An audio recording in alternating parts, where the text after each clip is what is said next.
we don't really have club business, but we may have some club discussions at the end of this. And there'll be a chance for, I mean, there's so few of us. Randy may say a few things, I may say a few things, but let's do that all at the end. And we'll start with the the main event.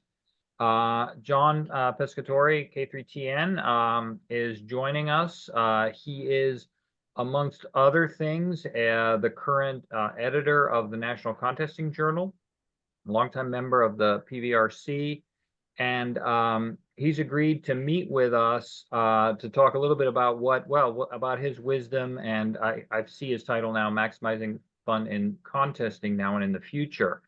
One of the things that we've also communicated about is that he would love he's started a sort of a new feature in the NCJ, sort of profiling some of the clubs, and I'm not sure if the SEC will be included, but it might be in the future. We are mostly basically an email club. We never meet, but we sort of have a community that for the last 25 years or so has met through email, and basically it's like a Facebook group but using a listserv. But in any case, I will not hog any more time. John, I'm going to turn the mic over to you. Thanks for coming. Thanks for taking time out from your week to talk to us, and looking forward to the presentation. All right, thanks, Andy. Thanks for inviting me. I'll give you a little bit of my background. All the calls are familiar. We've all worked each other dozens of times over the years. I got my first ticket in up in New York, in Long Island, in 1969 as a novice. Did the usual, played around in novice roundup. I think I made a whopping 80 QSOs and felt like that was hard work, and still had the CD contest then, the predecessors to NAQP. I was in a few of those, and sweepstakes, of course, and never did field day up there.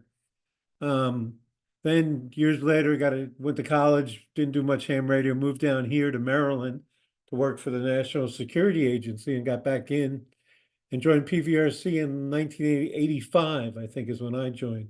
And I'm going to use clubs as really a key part of what I talk about. And I'll obviously be using PVRC as some examples of things, and I'll save that for later. I got the K310 call in 94. Funny story, I don't know if any of you guys know Bill Cross, W3TN, used to be WA3LJP, and he was the FCC bureau head that ran the licensing, amateur licensing side of everything. And yeah, I don't know if any of you guys remember, many years ago, somebody at the FCC got thrown in jail for selling call signs. A couple people paid them off and they magically got the vanity call that they wanted, and so they instituted the lottery and the very structured system they have to do this. And my first choice was W3TN. Back then, I thought like K's were nouveau, W's were real hams, those are the old timers. So I wanted W3TN. And Bill Cross, WA3LJP, the FCC guy, got it. And afterwards, I was teasing him about it. And he said, they called me. And they said, Bill, this looks really bad. You're like the #1 amateur guy at the FCC and the licensing bureau. So it looked bad that you got your first choice. Do you want to give it back? And he said, hell no. I want that call. Nobody paid me. I didn't pay you. So he got W3TN. I became K3TN. And then about 10, 15 years ago, I got into the remote side of contesting when Jack K4VV had built a big station, and he had Alzheimer's and realized he was starting to go, and he wanted us to make the station available to other people to get them into contesting. And so Mike W4RN had the idea of giving remote access to the station, make it easier for people to get to this really nice 3-tower, Big Bertha type station. So you'll see, I'll touch on technology as sort of key to a lot of future stuff. So like probably all of us at some point in time, we've had to explain when you say you're doing contesting, what is it actually you do down in the basement? We just hear a lot of beeping or yelling coming out of down there. I looked it up in the dictionary, and the standard definitions sort of start out sounding okay. A struggle for superiority or victory, competition, but then they use football contests between rival teams, and we don't really line up too well with sports like that. The other one are beauty contests, or he won the contest for the best photograph, where you perform without direct interference from competitors. that's not our type of contesting, obviously. The trying to do frequency fights, half the contest is direct interference to everybody else. So we're not really doing contests like what can we call ourselves like? Someone said, well, from what it sounds like, you sound like you're doing pig calling, where you sit there and yell and hope people come and come to you. And I'm like, well, that's part of it. But then you have to go out and find things too, do search and pounce. And my daughter said, well, that's kind of like an Easter egg hunt. But then I said, well, you have to hypnotize the kids to come to you as well to make it work. Somebody, I think it was Doug Graham, maybe K1DG, I think used the analogy of that sport in the Olympics where you ski through the forest with a gun and then periodically you drop down and shoot at the target. So you've got running and searching and pouncing and hunting and searching and finally pouncing and shooting. So it's kind of like that, other than we don't have guns or skis at all. Recently, people have been trying to talk about the future of contesting and comparing and saying we got to be more like gaming. I don't know if any of you have teenage kids. I've had two. It's really not anything like gaming, although, like I say, some of the stranger parts of the bands up there can be like some of the stranger games. And in these games, the object is to perform a very useless task, right? To kill people, basically, or blow things up or accumulate loose stuff. And the communications part is used across the network for the team to communicate, but it's not the end goal. When you think about it, really where our hobby came from, like mostly if you think about the first contest like sweepstakes and ARRLDX, it was the early, pretty much the earliest ones, came out of traffic handling, right? It came out of when our hobby was the fastest way to make information move around the world, basically, but it had to be accurate. And the faster you could move a message, the more messages it could be handled, or the faster a message could get relayed from Newington, Connecticut to San Francisco or London or whatever. So that's the basis of the first contest. That's why sweepstakes has such a weird exchange. That's why sweepstakes is work people once per contest, because you only would pass one message to one person at a time. And it's one of those strange things where the more messages there were, the more traffic, the more important the hobby got as a backbone to communications. And for all contests, the more people in the contest, more fun for everybody, the more fun for contesters. So part of the issue, we're all thinking about is what's the status of our hobby? Is it growing? And what's happening to the hand?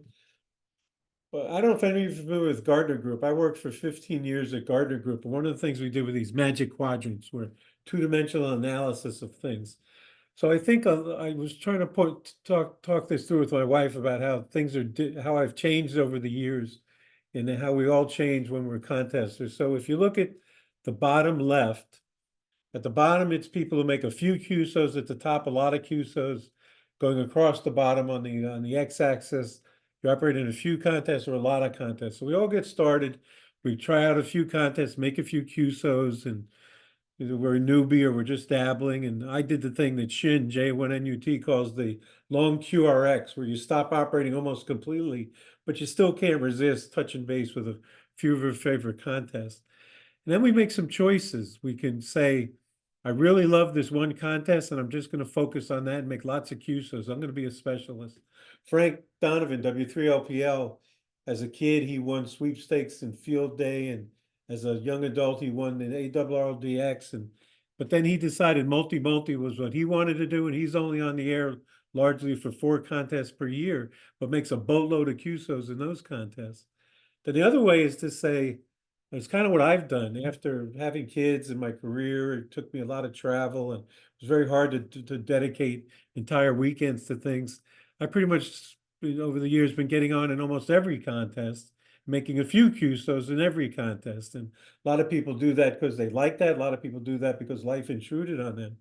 And then finally in the upper left, upper right, lots of QSOs and lots of contests. That's the AA3Bs of the world. I guess for you guys, John K4BAI would be the one I would think about that category, right? I can't remember having operated a contest in 25 years without working John at least once or twice in a contest. And we all get to make choices where we want to be in here. And it's important that there's ways we can accommodate everybody in all these different quadrants as contesters, because not everybody can do what Bud and John do or what Frank do. And they're just as important to the hobby. If we only had the big guns, who would they call? Who would answer their CQs? So the basic thing is, how do we make our hobby more fun? Everybody it helps things in a lot of ways. So what's fun? For some people, it's breaking into that top 10 box. I think I've been in maybe with my call, not counting multis. Maybe once or twice I've made the top 10 in all my career. Beat my score from last year. I do that a lot. Beat my buddy, Hank, K3YDX, moved down to North Carolina, and he's one of the ones I've competed with over the years. I'm really you might be a DXer at heart or worked all states and counties. I like to focus on improving my skills. I like to get better at doing things. But every now and then I'll forget about scoring sweepstakes to get a new coffee cup because that's a big motivator. Clubs, I think, are really big motivators in when you start getting into competing with other clubs or the top 10 club results, regardless of what category you're in. We'll touch on that later. And then if nothing else, next time when you guys apparently don't have the in-person meetings, PVRC still has the in-person meetings and we make everybody go around and say something. And half the people really didn't operate in any contest. They did some POTA chasing or they worked the new DXpedition or something, but they were on the air. And if that'll keep them going on the air till we can get them to contribute points in sweepstakes or something, that's important. So just getting on the air is the important part. So we think about it, how do we make contesting more fun? The fun of the contesting is the score, button share time times rate times multi times accuracy, minus the stuff we hate, right? There's parts, Sunday and sweepstakes. Nobody likes Sunday and sweepstakes. But if you really want to maximize your score, you got to overcome that Blecky part. Nobody likes 40-meter phone. I don't know how anybody, George N3GB, who lives down in Florida now, he loved 40-meter phone. Helping George out was a way to minimize the bleck of being on 40-meter phone for me. But in reality, in our hobby, when it hurts, you don't have to do that. It's just a hobby. But being part of a team, whether the team's a multi or the team's the club, helps people put out that little extra bit of effort, like on a field day effort or so. Or so does learning from others in the club or doing things like this, bringing people outside the club. There's a whole bunch of people, guys like Jerry W1VE, who's doing a lot of cool remote contesting stuff, or Bob N6TV with the K4. A lot of them are more than willing to talk to clubs on things like this, on some topic where everybody can get smarter and get better. I blew it. We were gonna have I just drove his name. Who's the famous audio guy who just died recently? The Dolby guy. Bob Heil. Bob Heil. Yeah, I just blanked on his name. He was going to speak. He was going to actually speak at PVRC, then write an article for NCJ, and he died much too soon. But cool people like that. We used to use Fred K3ZO to give us the history of call signs in China.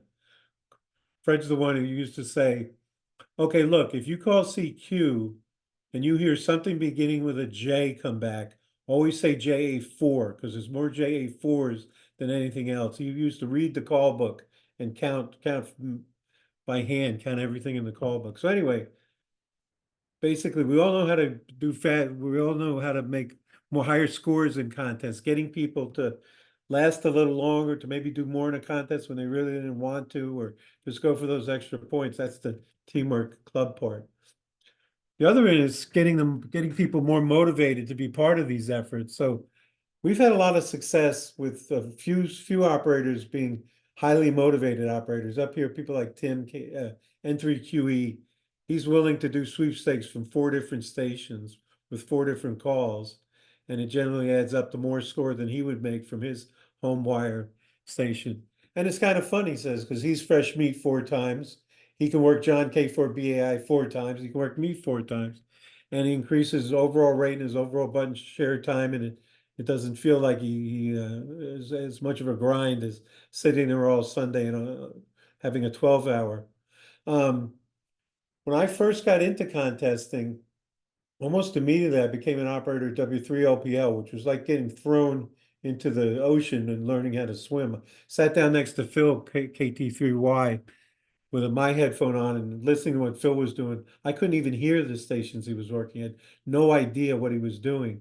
But I quickly learned, and being part of a multi and hosting more multis, or you have some good ones in your area. It's a great way to train some future contesters. Just have them come in and sit side saddle, or give them 40-meter phone or 10-meter on a slow sunspot year. And obviously multis give us more points. Then there's the people who are totally unmotivated. And Jim, N3JT, you've probably worked. He's really not a contester, but he'll get on to at least try to make 85 sections and 85 QSOs and get another coffee cup. If that gets him on, gets another point for PVRC, we'll pay the postage for the coffee cup. So what it comes down to is, in sports, or I guess in the military, I was never in the military, but it's really the same thing in sports, team sports. You're basically convincing people to put up with a little something for the good of the whole, to think about the person on either side of them and contribute more. Because turns out most humans, we all know some hams who definitely have no need for socializing. Your neighbor sounds like was it N4XL's neighbor, whoever's neighbor was complaining about RFI. Maybe they're one of the ones have no need to socialize. But most humans do. And if all you guys are league members, you probably got the same email I did. One amazing email that just came in my inbox that proves this. Did you guys get this email from Grouper? Yeah. So this Grouper is this company that partners with health insurance companies to figure out ways to reduce how many claims we make on healthcare. So they do things like if you get out and exercise, if you drink healthy, buy healthy food, they'll give you money, wellness payments, they call them. Somehow they've partnered with the league and they've convinced them that if people do ham radio activities like participating in local club meetings or competing in ARRO contests. I read this to my wife and she's like, wait a minute, they think that you down in the basement going beep, beep, beep it's gonna make you live longer? So I really don't think so, but this is basically science saying that what we're doing and when clubs work and when teams work, it's actually making us all live longer. So one thing about worrying about the aging ham population, hey, what we're doing is helping clubs live longer. So anyway, when I look around when I took over NCJ, I was a big believer. Well, actually, let me drop back. Before that, I had written some profile pieces for NCJ where I'd interview people and then, put their story in NCJ. And I noticed talking to them, talking to old timers like K3ZO or Frank LPL and others, almost every Lenny W3GRF, pretty much every one of them talked about two things got them into contesting: field day and/or the club they joined that took them on field day. So clubs are really key to everybody getting started, and all the people who stayed in contesting for years and years and years and really helped out other people. Almost invariably, the first thing they mentioned was the club they joined and the club they were a member of. So you look at what are the sort of common denominators of the clubs that have hung around and thrived or gone through down cycles and come back up. Some form of a newsletter that goes out. So there's some common, could be an online newsletter these days. When I was the PVRC editor back in the 80s and it was printed and we mailed it, my wife and kids licked stamps and put them on it. Now it's all just an email newsletter or a website thing. Mixes of these type of meetings and some form of still some physical get together, whether it's just lunch, old timers lunch, or getting together at the big ham fest or Dayton or whatever. Me personally, I've never been motivated by club awards and that type of stuff. I used to do a lot of kayaking. They would give us out all these medals for kayaking, which is hang them and say, save the money. But it's amazing how these type of programs got people out into their kayak or PVRC, people to get on in more contests, just to say, we have defined levels. It doesn't cost us a lot of money. We get a few donations and it covers the cost of everything. We give them out whenever we do have an in-person meeting. It really amazed me how it helps some of the guys are really DXers at heart. Gave them the well, maybe if I do could shoot for 100,000, I can get that award and get that thing. It's amazing what people want. Probably the hardest part I found in my involvement with clubs, and everybody finds, is there's usually a small group of people doing most of the work and they get burned out. And if they get burned out and there's nobody there to replace them, then that's often when clubs start shrinking. So having backups for everything, somebody's the webmaster, somebody shares the duty, somebody does the newsletter, but they take turns or something, that's been key. The way we've seen things up in, I know here in FRC is the same way. almost everybody's a member. Well, I guess I was. Everybody's a member of two clubs, a contesting club and then some local general purpose club that's not contesting. And then we get a lot of ability to sort of get new members from the general purpose club. The general purpose club gets some really skilled, knowledgeable men and women operators who can help them do things or help them in field day or help them with their antenna problems or trimming their brush. The piece of magic that happened for PVRC, I don't know about you guys, but years ago when PVRC was started in 1948, and it was started by these guys at the Pentagon who were sick and tired of losing sweepstakes to these guys from Pennsylvania, the Frankfurt Radio Club, which is older than PVRC.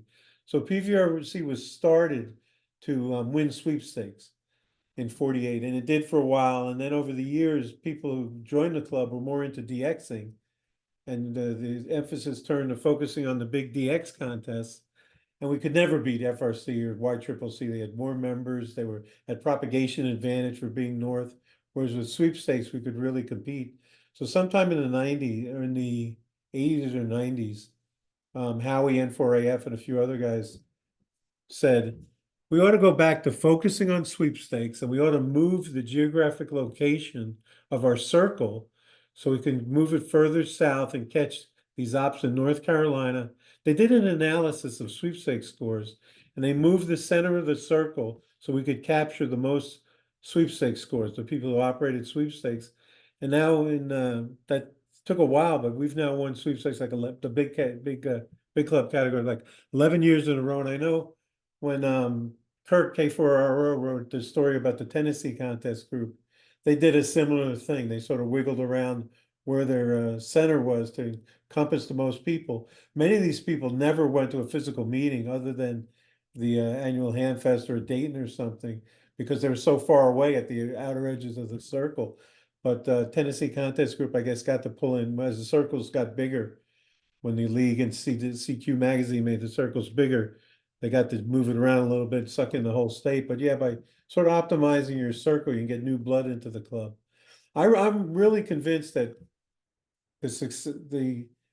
my fun in contesting, just as an operator in contests, I can tell when operating in California QSO Party or sweepstakes or the other ones that do have active club competitions, you can see the difference in how many people get out. Then it's more fun for everyone.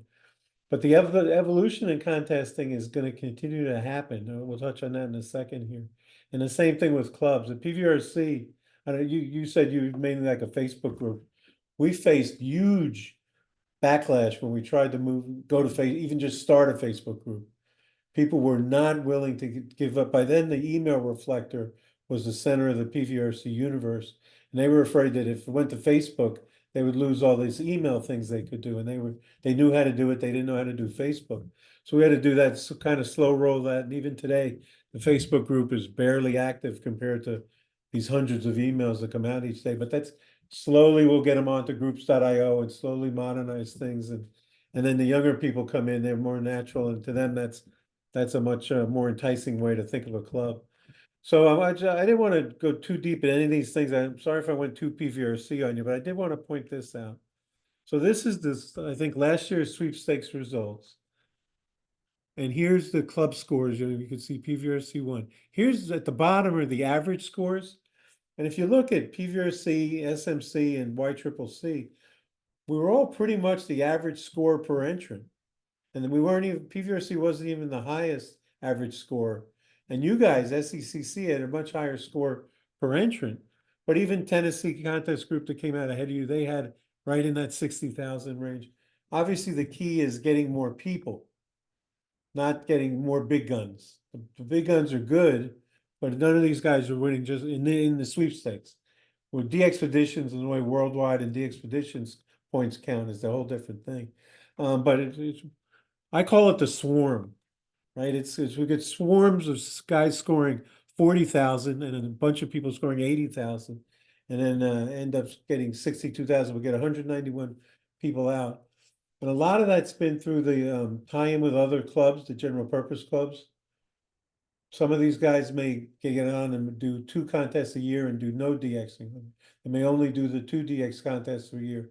So we did create in that rewards program of a 2 things. One's an Olympic program with bronze, silver, gold, and that gets you these little medals. And then the other is the Million Point Awards that keeps getting adding up constantly. And, year after year, it keeps your scores keep getting added up. All it really took was a motivated volunteer who sucks them in from 3830. Everybody just posts their scores at 3830 anyway. Post them to 3830, and then they get added up. And then when you reach 1 million or 5 million or 10 million or 15 million, you get a nice PDF certificate. So it doesn't take a lot, and people sort of enjoy it. And they're presented at the meeting, the physical meetings, and we put their pictures in the newsletter and so on. It's been a really popular thing for just to say that's how we got to 191 people in sweepstakes. Used to be we were really close neck and neck with Southern California Contest Club in sweepstakes, and they sort of said, if we can't win, we don't want to do it. So they now dropped down. But you guys had a pretty healthy score per entrant, scaring up some more of those smaller entrants. You'd been pretty close to the numbers up there.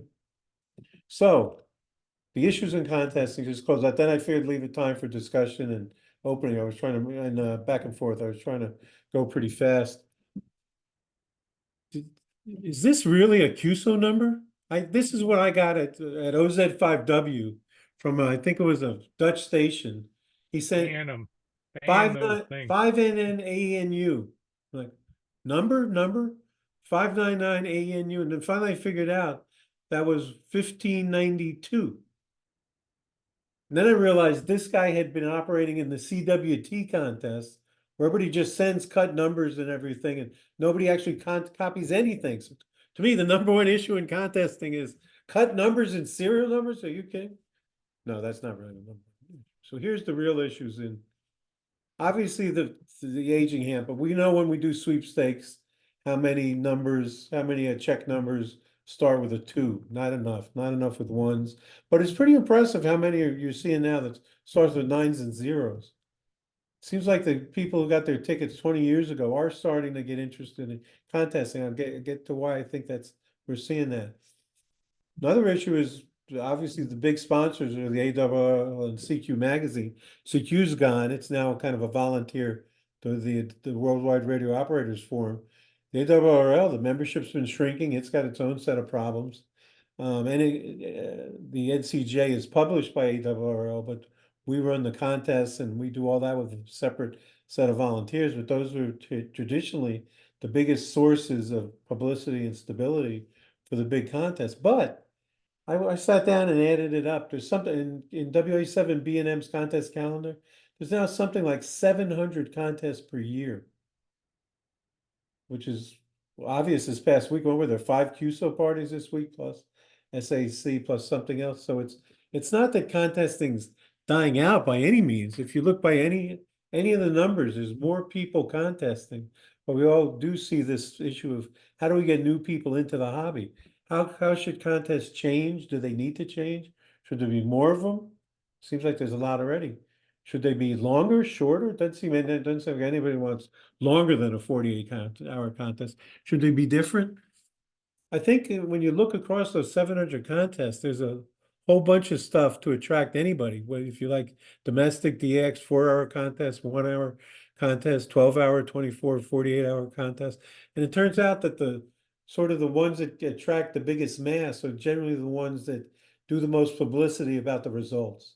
So one thing, I don't know if you guys have seen it, we've seen the online contest scoreboard be a really cool thing for getting club members to increase button share. So first everybody hated, I don't want to expose my score, but then they said, oh, look, I'm on there and John's a little bit ahead of me. I'm going to stay on and beat him. Or Sally's a little behind me, but she's catching up. I better move faster. So the immediacy of the online scoreboard we saw increases button share. 3830 became where everybody could post and immediately see their standings compared to waiting for the magazines to come out. And so this idea of quicker results and more publicity and more categories of results. That's what you see in NCJ. a lot more boxes of top tens, not just the, like the sprint, not just the top 10, but the top 10 of the classic sprint, the ones who aren't SO2R, and trying to have more ability to show apples and apples type people. So if I go back to that Magic Quadrant, not trying to compare the addicts and fanatics against the casual guys, casual ops, trying to have an ability to compare against each other.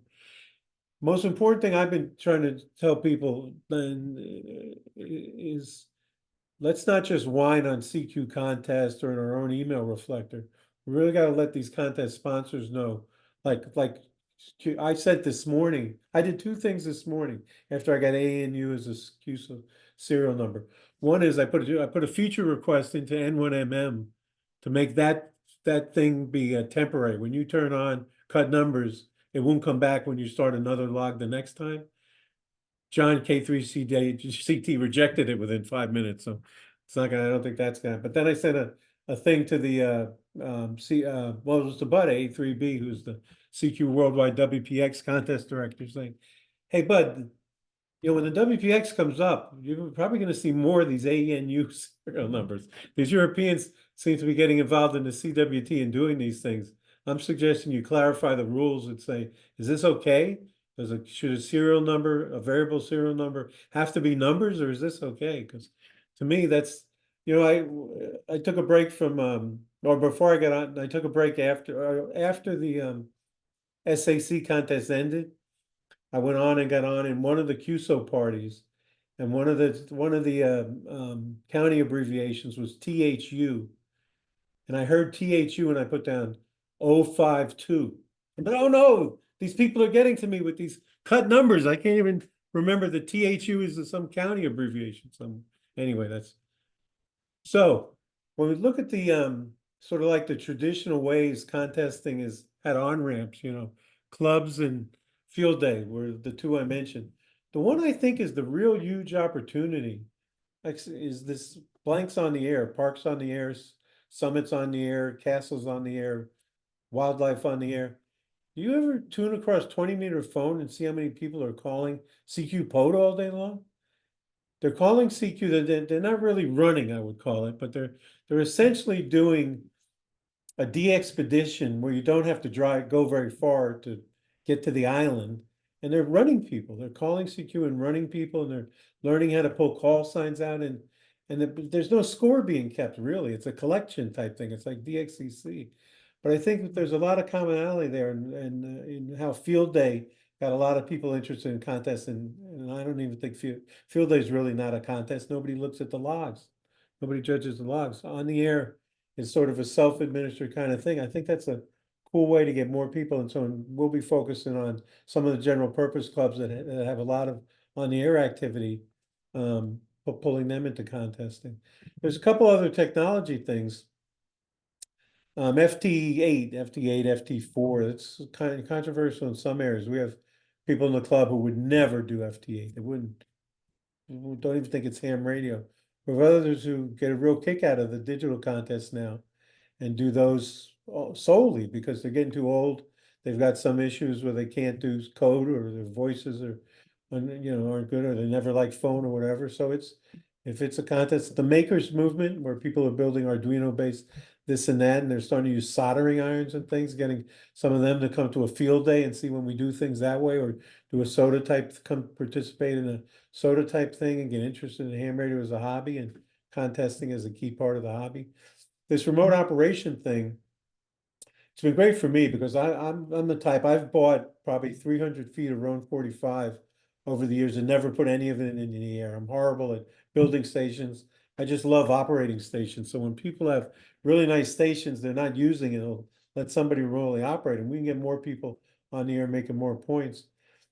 And then this real-time contesting type stuff that I'm not convinced we really need real-time contests, but faster reporting and the ability for people to sort of during the contest get a feel for if they're doing really slowly and everybody else is doing really slowly, maybe they'll keep going on Sunday and score a few more points. But anyway, so these are just some of the topics when Andy brought up, talk about contesting that hit top of my mind. But I want to leave the rest of the time to say if you guys had points you want to talk about or or discuss or ask any questions about, I'd leave all the rest of the time for that. Well, John, that was wonderful. Thank you. I got lots of questions, but let me turn it over to the group. If you have a question, I think there's few enough of us. Just go ahead and launch your question. John, a question about the gaming aspect of it. You say contesting is not like gaming. I approach it completely different and point out how the similarities are there. Why do you think it's best to de-emphasize the comparisons if we're trying to attract the youth? Some of it's a little bit of, I guess you would call it an anecdotal experience. So I don't know if you ever worked, he's in a Silent Key now, but Roger, K1DQV, was lived a couple blocks from me, and he was a big 80-meter, 160 guy, but PVRCer. He had a son, Dino, who was a real smart kid and really into gaming. And he would have nothing to do with radio or contesting. We bring him to Frank's and Field Day and everything. And he said, yeah, we're not competing with each other. We're trying to kill people, basically. You know, we're trying to kill the bad guys, kind of thing. And so many of those games are oriented towards that. And the communications part, you know, they use Discord now and things like that. They were using cell phones back then. That was all to coordinate the strategy. Whereas the kind of the roots of our hobby I mentioned is traffic handling. So this competency to me is core. This competency of communicating, whether, you know, like I remember giving a talk somewhere and they said about this for some public service thing. And the guy, somebody stood up and said, hey, I know what you contesters do. All you do is yell 5-9 Maryland. What is that skill helping the world for everything? I said, well, no, in some contests we do have slightly more complex things we get across to each other, but you're right. We're not, but this whole thing about communicating and building a communications capability and doing it as core to contesting, to me, that's why. And the league also, remember that we had a CEO of the league who lasted like a year? He was really big on the gaming thing. And I don't think you found any way to get any traction across the two communities. But that's just my personal thing. I'd love to see us try a little of everything and see what works. I appreciate that. I will point out a slight inconsistency if we're saying it's not consistent with the roots of communication. You seem to be plugging FT4 and 8. How does that work with communication? Well, I'm not really plugging FT4 and 8. What I'm saying is, I'm sure when CW came along, the Spark guys didn't think CW was real radio.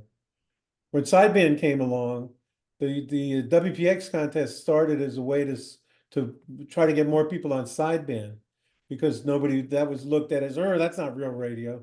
So to me, when RTTY came along, we accepted humans would not be doing the decoding.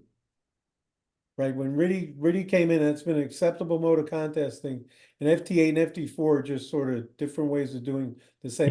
You're missing my point. I completely agree with the decoding part of it. However, the length of message you can send in FT4 and 8 is not very conducive to emergency communications or anything else that I can see. Yeah, no, I agree 100%. Yeah, it's definitely not. In fact,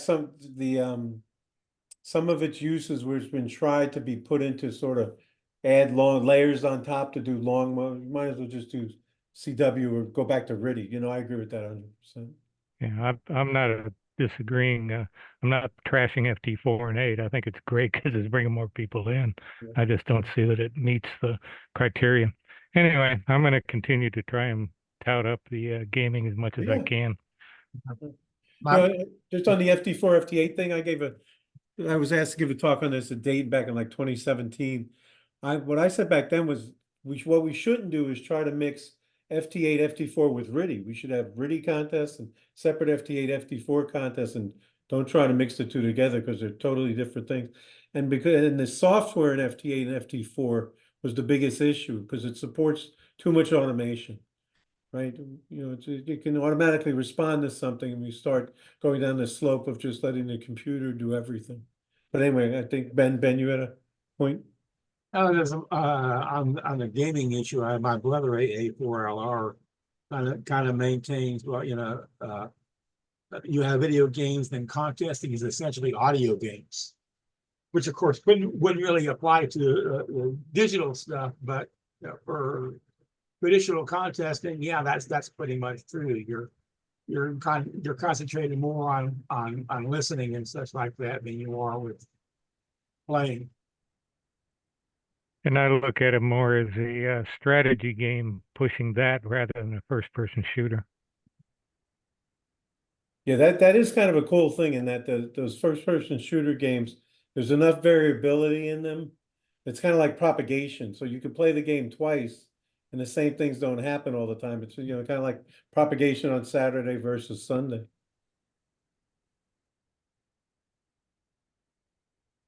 So John, I guess I'm with Kevin and Ben. I do think there is similarity to gaming, but I think basically your point is right based on my experience. People who get hooked on gaming, teenage boys at 15, that's not a fertile ground to be recruiting in. Those they already have their fix that way.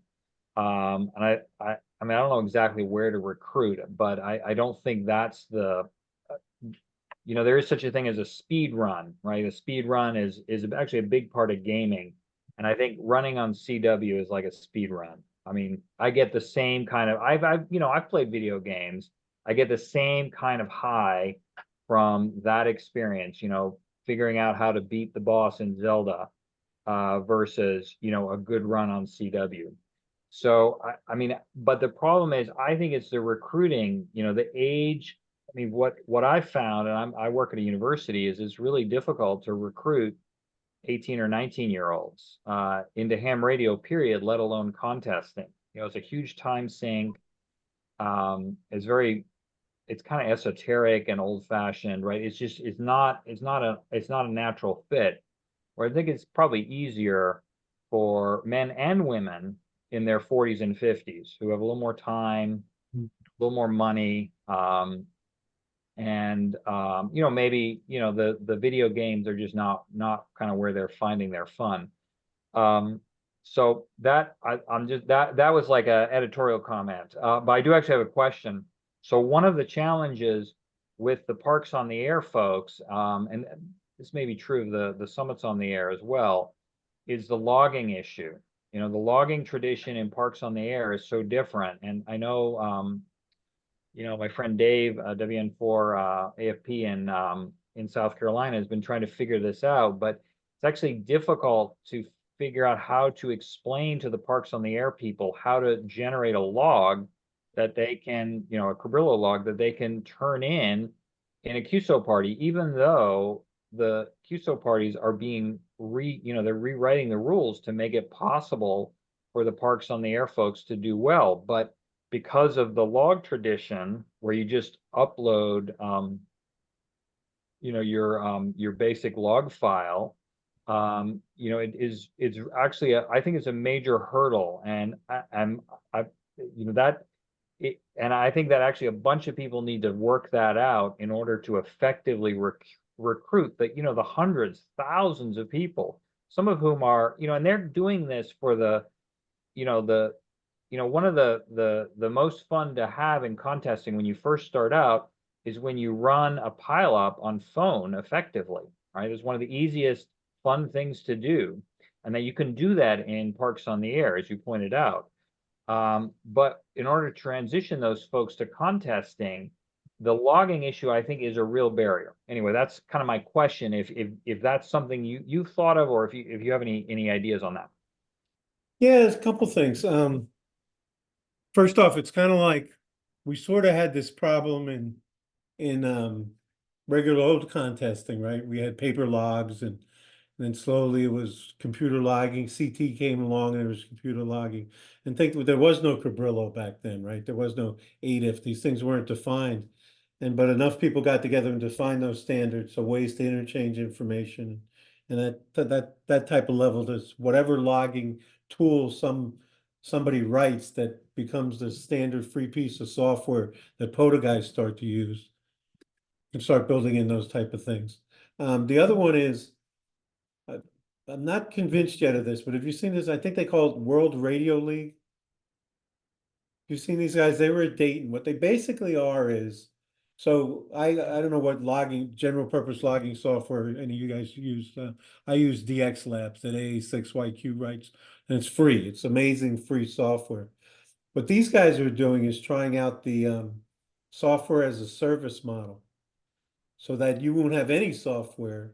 You'll store your logs in a cloud and you'll use a browser-based kind of app kind of deal or on your phone, store it up there. And then obviously they have to make money. So they envision charging some number of dollars per week, kind of like you pay for Zwift or Peloton or all these Netflix or whatever. So the idea that there's going to be cloud-based storage of these things makes a whole lot of sense, especially for something like SOTA, where the biggest problem they have is half the time they're using their cell phones as the only way to get any internet connectivity anyway, because they're in the woods somewhere. So I think there's going to be things that generation starts up to do logging and things for that hobby differently. And then we'll have to have the way that comes along and says, well, based on you require grid square, that can be mapped to county in the interchange format kind of thing. So I think there's ways to do it, but right now I agree with you that there's two things. The other thing that there's a big hurdle to overcome, I think, with them is they're not really communicating much because they half the time they give away the secret, right? They'll say, they'll be saying I'm in parks 1, 2, 3, 4, 5, but then they're posting that on the POTO spotting website with parks 1, 2, 3, 4, 5. So they don't even give out the exchange half the time. They just say A5JF, you're 5'9" in Oklahoma, and you say, oh, you're 5'9" in Georgia, and then wait a minute, nobody told each other the exchange part of the equation, right? You just did a normal Q, so we actually didn't communicate anything. So I'm not saying they're contesting yet, but I'm saying as far as any more than field days contesting. One of my favorite field days, every time we would bring people to hams to field day and say, try out this as a contest. They thought they'd had to work multipliers. And they're spinning the dial. Oh, no, I already worked Maryland. Let me find somebody else. No, everybody's the same. They don't do it. So it's definitely not 1 for 1. But as far as them being in this idea of working people fast and multiple people calling them at once, or even if they're chasers, breaking through a pile up and all that, I think there's a lot of those guys we're finding both, they go into the general purpose club, then they're likely to be the ones that they're coming to a couple of PVRC meetings. Well, I know, I totally agree with you, and I don't want to, I think that you're absolutely right, that's the most fertile ground. Many of I've got totally addicted to POTA, and, many of they either log on paper or they use a program called Hammers, and there's now a competitor to that. And those logging software packages are really, really good. And I use them actually, because they're so effective, but they don't generate Cabrillo. Yeah. And now to your point about the parks, you're right about that. But by longstanding POTA tradition, if you're not on FT8 or FT4, you send your state that, if you're activating. So that's totally compatible with almost all the state contests, QSO contests, QSO parties rather. So, I think, but the problem is that even if you went out to a park in Georgia during the Georgia QSO party, and you made 50 or 80 contacts from a park, even if you knew the county you were in, which it's true is necessary, then you still don't have the ability to actually turn your log in because the logger you used cannot do it. And I think the contesting community actually needs to realize that the energy is in POTA, and it's up to them to generate very simple tools, right? This is a simple Python script. I'm a historian. I don't know how to write a Python script, but I'm convinced, I did take a computer science class in college. This is not a hard thing to do in order to facilitate, the POTA folks getting their log turned into something that then can be fed into the log checking software. Yeah, that might be worth somebody, one of the clubs, one of the ARRL or WWRF or somebody giving a grant to somebody to write that piece of software and make it freely available as open source code to all those logbooks, yeah. Yeah, good call. All right, other questions, folks? This is a great opportunity, great discussion. I have one question. The photo logs you're referring to, they do generally generate ADF, I presume? That seems to be, Yeah, that's correct. Because the POTA website, which is, awesome, it accepts ADIF really easily. Right.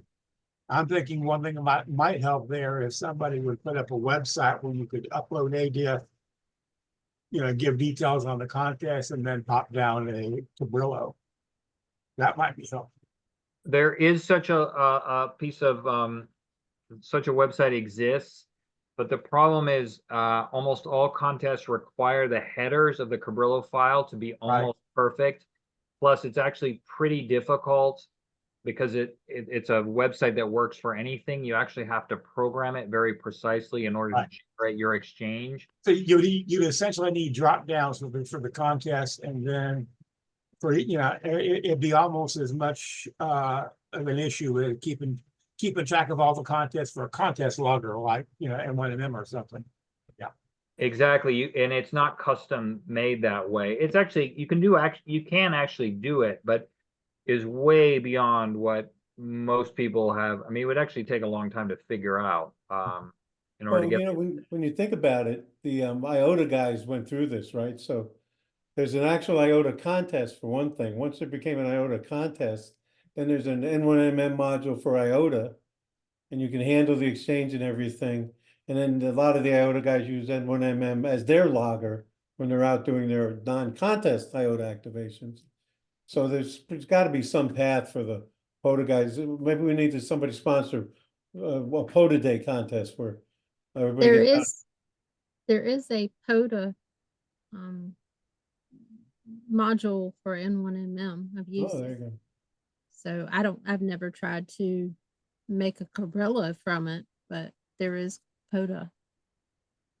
Well, the issue is that, right, N1MM is like amazing and it's also free, but this very steep learning curve, and actually it is not a convenient logger for POTA, although I actually use it on POTA activations, but almost nobody else does, right? So us as a contesting community going to the POTA people and saying, well, you should just use N1MM plus, as a non-starter. I mean, that's not that they're like, why would I do that? I'm already having fun as is.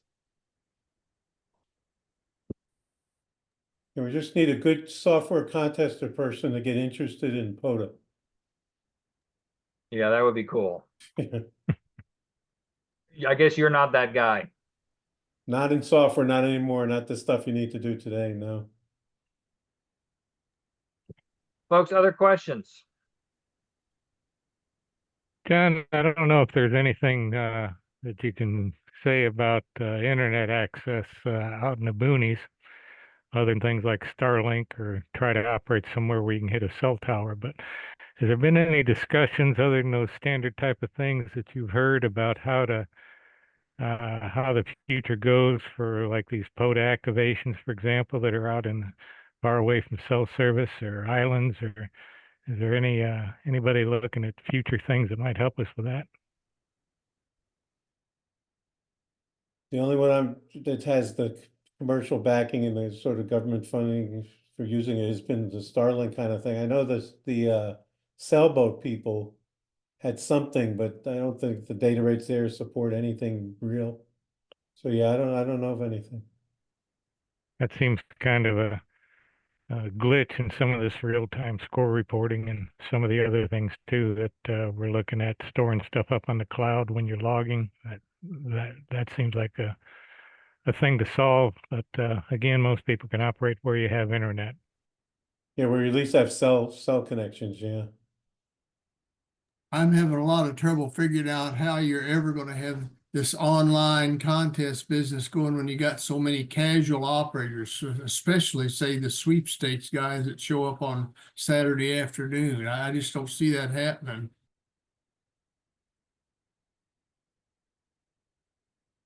Well, I mean, the online, there's the scoreboards already support, you can come in on a Saturday and join in and see where you stand. No, what I'm talking about is the guy that gets on it and makes, 15, 20, 50 QSOs on Saturday afternoon, just working some of his club buddies or something. And how do his QSOs get into that database to reflect the score? And there's certainly no way to cross-check that, is there? Of course, I guess there never is anyhow. Yeah, that's what this World Radio League, whatever they're talking about, that was sort of like a future thing. So the first step is, like, for example, with the sprints. So the sprint logs, we send them in, and ultimately Tree N6TR has all the software that processes all the sprint NAQP logs. And he's really done the first level of that within the first week. But that software could also be running real time and doing that type of stuff, cross-checking QSOs as it starts to come in. And then later on, when I worked you and I busted your exchange, but you haven't uploaded, when you do upload it, then it's going to lower my score later on. So they've sort of been doing, there's a, forget the name of it, but there's a PVR series, a Reverend, I can't even remember his call now. He's in some internet contesting simulator thing where there's no radio involved at all, but you set up your virtual radio, and then there's virtual propagation and virtual reporting and everything. And they do something like that in real time.